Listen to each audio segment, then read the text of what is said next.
Hi everyone, welcome back. I decided I'd just post two videos today showing you both of my my other two dollhouses that are both works in progress at this time. I want to welcome you all back.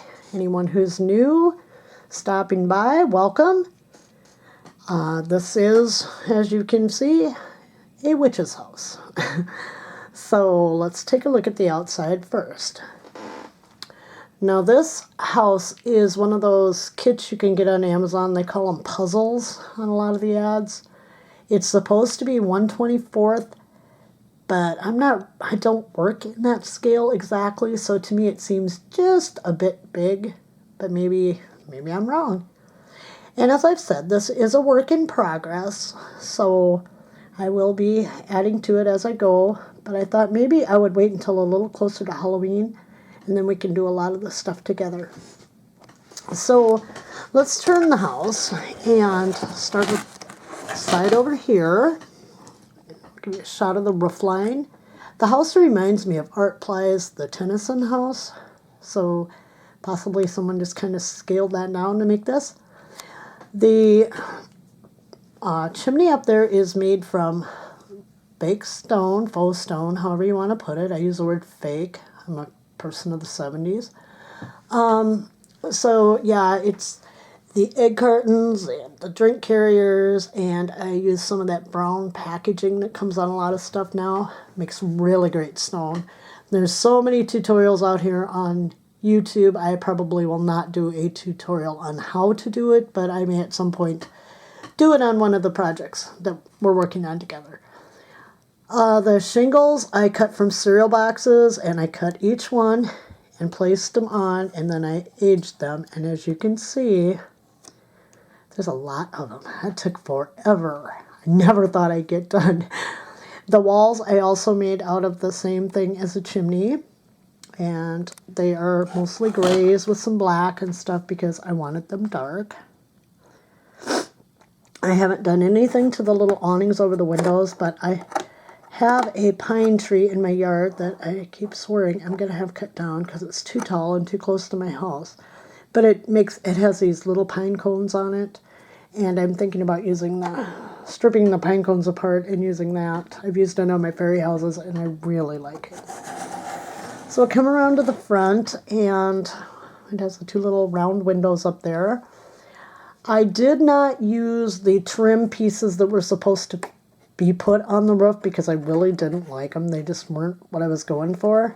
So there's big gaps, so I went out to the yard and I found these sticks with, where are we? There we are.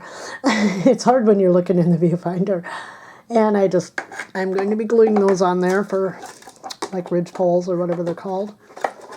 Yeah, okay, stay there.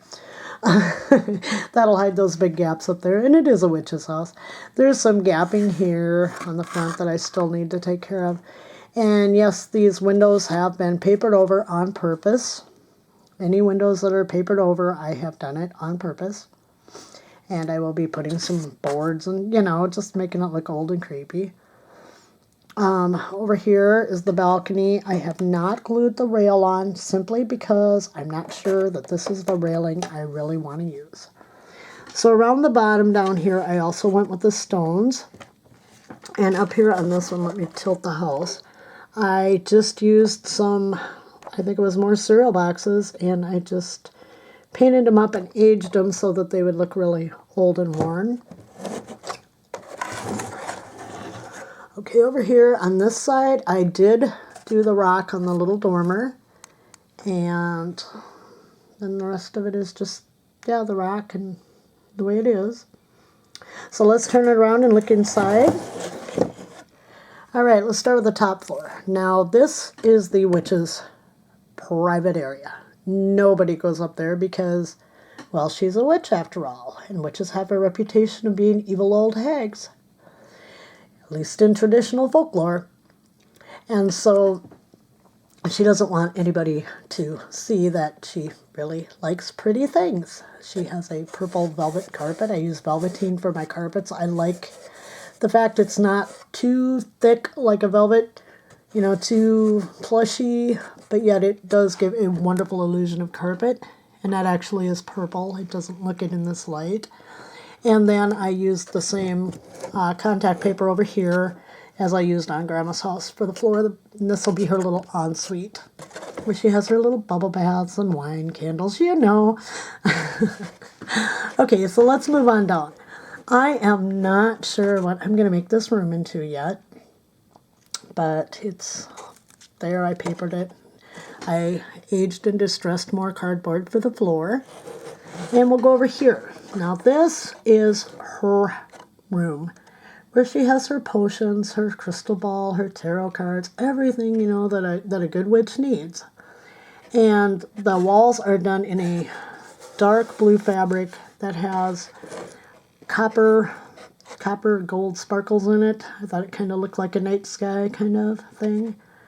And then on the floor, I don't know if you can see it. Let's tilt the house and see if we can get it in the light. There's, there we go. There's a little trapdoor, and that's where the stairs for this house were supposed to come up, but I didn't care for those. And she's a witch. She can pop herself into any room she wants, pop her guests up to, you know, wherever she wants them. Not the top floor, though. Okay, so we'll come down, and this will be the parlor. And again, just the aged flooring. She has her spiderweb wallpaper. Ew. And she has her kitchen over here. I made the floor and the tiles, and I do have a video on this channel. It's been a few years back, but where I showed how I make this particular type of tile that kind of looks like a marble. And then we have the fireplace that this is the last thing that I just put into the house. She's got to have somewhere to cook all those potions and stuff. So anyway, this is house number 2, the little witch's house. And I will be working on that with you also. Sorry to be spinning it on you, but yeah. And then house number 3 is the Beacon Hill by Greenleaf. Now the Beacon Hill I bought some months back, and it is definitely a total work in progress. I'm not real far with it. It's going to be a 1870s, 1880s Victorian, like it's supposed to be. I love those mansard roofs. Oh my gosh, I love them. I don't know what there is about them, but I love them. And I'm gonna try to do it up in true Victorian style. So I'm looking for coppered ceilings and paneled walls and all the other just wonderful things that makes those big old Victorian houses so beautiful. So it's a work in progress. What I'm going to put on here for that are still pictures showing my progress, because it's maybe almost half built at this time. Not very interesting, but I will continue on with that one. I will update you as I do things. And as I get it closer to where I'm, you know, finishing off things and starting to move my people in and stuff, I will bring it onto the channel. Also, I will be making things as we go that will be going into the house. And if I do some architectural details, anything like that, I will, you know, maybe I can do some how-tos on those and bring those to you also. But anyway, that is it for today. I hadn't planned on making the second video, but I thought, hey, you know what? Maybe I should just go ahead with the other 2 dollhouses I have in progress. So anyway, I hope you enjoyed this. And if you did, it would really help me out if you'd hit like and subscribe. And if you want more notifications for when I post more things, because we got a lot coming, then please hit that bell and you'll get notifications when I add something new to the channel. Thank you very much, all of you, for joining me, and I hope you have a great evening. Bye-bye.